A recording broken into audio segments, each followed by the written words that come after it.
ફરીથી કહું છું, રાજ્યના ઇતિહાસમાં પ્રથમ વખત 30,378 શિક્ષકોની ભરતીની પ્રક્રિયા ચાલુ છે. એક સાથે આટલા મોટા પ્રમાણમાં શિક્ષકોની ભરતી થઈ હોય, હું એમ માનું છું કે રાજ્યના ઇતિહાસમાં પ્રથમ વખત માનનીય ભૂપેન્દ્રભાઈની સરકારમાં આ બની રહ્યું છે. જે પૈકી આચાર્યો અને ગ્રાન્ટેડ શાળાના જૂના શિક્ષકો 1200 + 2200 ની ભરતી પ્રક્રિયા પૂર્ણ થઈ ચૂકી છે, પરંતુ શૈક્ષણિક સત્ર પૂરું થાય એ પછી એના ઓર્ડરો આપી દેવામાં આવશે. ધોરણ 1 થી 12 ની અંદર 7,500 શિક્ષકોની ભરતી પ્રક્રિયા લગભગ પૂર્ણ થઈ છે. એના ડોક્યુમેન્ટ વેરિફિકેશનનું કામ ચાલુ છે.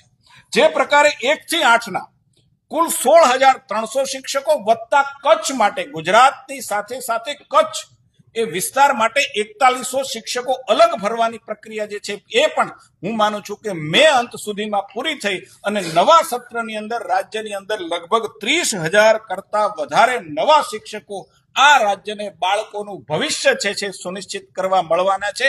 આમ રાજ્ય સરકાર ચાહે શાળાના નવા ઓરડા હોય, ચાહે લેબોરેટરી બનાવવાની વાત હોય, ચાહે સ્કૂલના ઇન્ફ્રાસ્ટ્રક્ચર સુધારવાની વાત હોય, કે ચાહે શિક્ષણની ભરતીની વાત હોય, કે શિક્ષણને સુધારાની વાત હોય, ગુણવત્તાને સુધારાની, રાજ્ય સરકાર સતત ચિંતિત છે અને એ દિશાની અંદર સમય પ્રમાણે ટેકનોલોજીનો ઉપયોગ કરી અને આ પ્રયાસો કરી રહી છે.